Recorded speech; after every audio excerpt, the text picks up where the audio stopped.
सबसे पहले आज की अहम खबर, डिप्टी प्राइम मिनिस्टर और फॉरेन मिनिस्टर इसहाक डार साहब ने बात की है और उन्होंने ये कहा है, दो इश्यूज़ पे उन्होंने बात की है, दोनों मैं चाहता हूँ कि उसको फ्लैग किया जाए। एक तो ये उन्होंने कहा है कि सीज़ फायर जो अफ़गानिस्तान के साथ है इसका मकसद किसी को सबक सिखाना नहीं है, ये मामला हम चाहते हैं बातचीत से हल हो और दहशतगर्दी ख़त्म हो जाए तो अच्छा है, लेकिन ये वक्त ना आए कि पाकिस्तान को कोई फ़ौजी कार्रवाई करनी पड़े।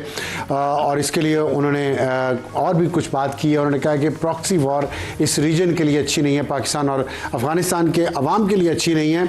और ये भी कहा है कि तालिबान को जो अपने अंदर क्रैकडाउन करना चाहिए था दहशतगर्द ग्रुपों पे, क्योंकि सुना है कि दहशतगर्द ग्रुप्स की वहाँ पे अक़वाम मुत्तहिदा बन गई है, पूरी दुनिया के जो दहशतगर्द ग्रुप हैं उनको वहाँ पे रिफ्यूज मिला है, वहाँ पे वो रहते हैं और पूरी दुनिया में वो कार्रवाई करते हैं। अमेरिका में भी अब तो हो गई है, ताजिकिस्तान में हुई है, चीन के शहरी वहाँ मारती हैं और पाकिस्तान के अंदर तो मुसलसल हो रही है, जिसके बारे में पाकिस्तान के साथ उनके मामलात काफ़ी ख़राब हैं। और साथ एक और उससे भी ज़्यादा अहम बात जो मुझे लगती है वो ये उन्होंने कही कि पाकिस्तानियों के ऊपर जो वीज़ों पे पाबंदी लग रही है, सऊदी अरब और यूएई के वीज़ाज मुश्किल होते जा रहे हैं। बाकी ममालिक के तो पहले ही मुश्किल थे, लेकिन इन दो जगहों पे मुश्किल क्यों हो रहे हैं, उसकी वजह एक तो ये उन्होंने बताई है कि जो लोग वहाँ जाते हैं वो क्रिमिनल एक्टिविटीज़ में बहुत ज़्यादा इन्वॉल्व होते हैं और साथ सियासी अफरा तफरी और इंतशार जो पाकिस्तान में फैलाने के वो आदी हो चुके हैं, वहाँ जाके भी फैलाते हैं। और वहाँ पे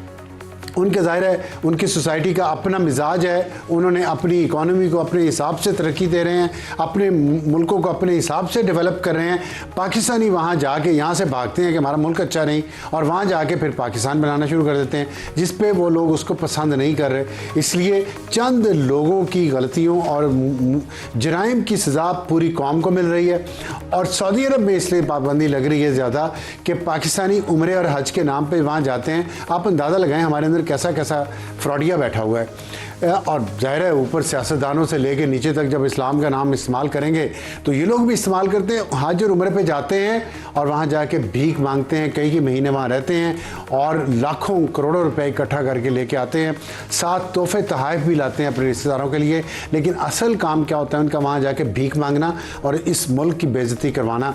तो जब हम खुद ही अपने मामलात को ठीक नहीं करेंगे तो लोग, दुनिया तो हमारी इज्जत नहीं करेगी, इसलिए वहाँ से वापस भिजवाया जा रहा है। लेकिन इसका इलाज बहुत अच्छे तरीके से करने की ज़रूरत है, कौम की तरबियत स्कूलों से करनी पड़ेगी। बड़ा लंबा प्रोजेक्ट है और इस पर मुझे नहीं लगता, क्योंकि तालीम तो एक सूबाई सब्जेक्ट है और तमाम सूबों की अपनी अपनी मौज है, वो जिधर करना चाह रहे हैं, जो करना चाह रहे हैं वो करते हैं।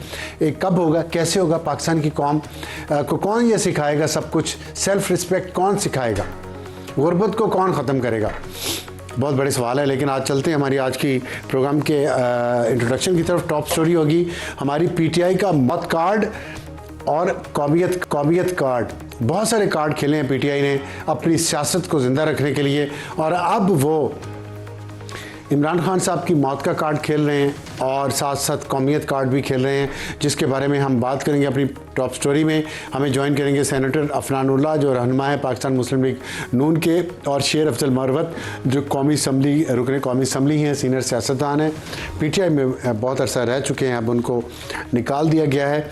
और हमारा आज का हॉट इशू होगा, क्या पीटीआई की मकबूलियत कम हो गई है, जो इंतखाबी नताइज आए हैं, ख़ास तौर पर जो हरीपुर हज़ारा से जो नतीजा आया है उस पर बात करेंगे। और जो मुख्तलिफ कार्ड्स खेल रही है पीटीआई लोगों को बाहर निकालने के लिए, सड़कों पे लाने के लिए, क्या इसकी वजह यह है कि लोग बाहर नहीं आना चाहते? और पीटीआई का जो मंगल को धरने का प्रोग्राम है, आने वाले मंगल को अडियाला जेल के बाहर, क्या उसकी तैयारी में ये सब कुछ किया जा रहा है, इस पर हम बात करेंगे।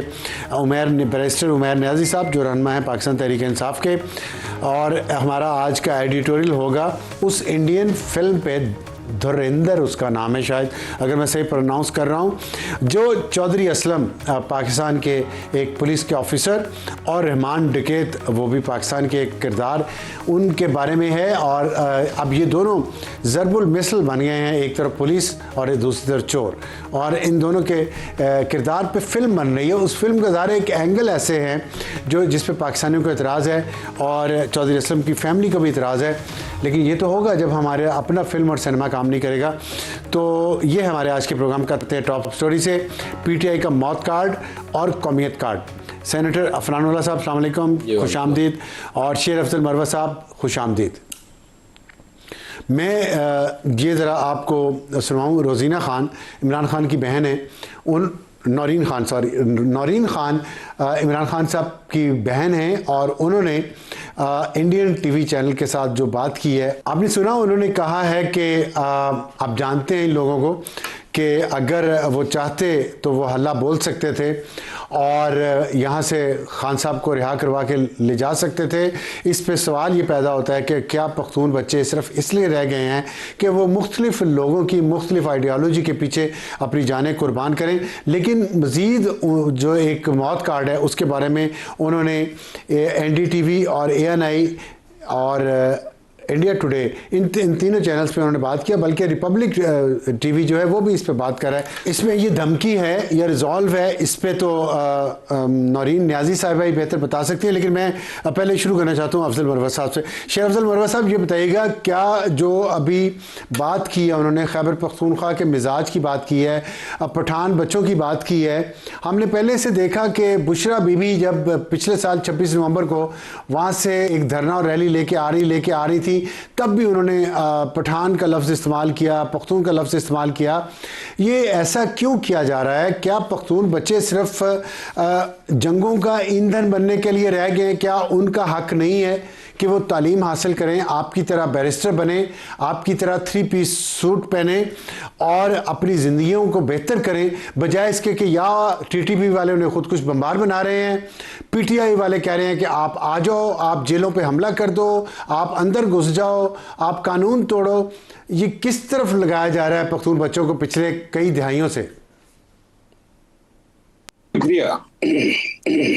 जो मोहतरमा नौरीन खानम का बयान जो है इंडियन मीडिया पे आया है, इस हवाले से मेरी राय में तो पहले मरहले पे इंडियन मीडिया को शायद इंटरव्यू देना मुनासिब नहीं था, क्योंकि ऑलरेडी जो है पाकिस्तान तहरीक इंसाफ के खिलाफ एक तरफ प्रोपेगेंडा भी हो रहा है और दूसरी तरफ कुछ ऐसे लोग हैं जैसे आदिल राजा जैसे लोग जो इंडियन एजेंसियों के पेरोल पे हैं। और यूं इंडियन मीडिया जो है उसने पाकिस्तान के हवाले से कोई भी ऐसा बयान होगा जिसमें किसी का गिला भी होगा तो उन्होंने बड़ा चढ़ा मुल्क की बदनामी करनी है।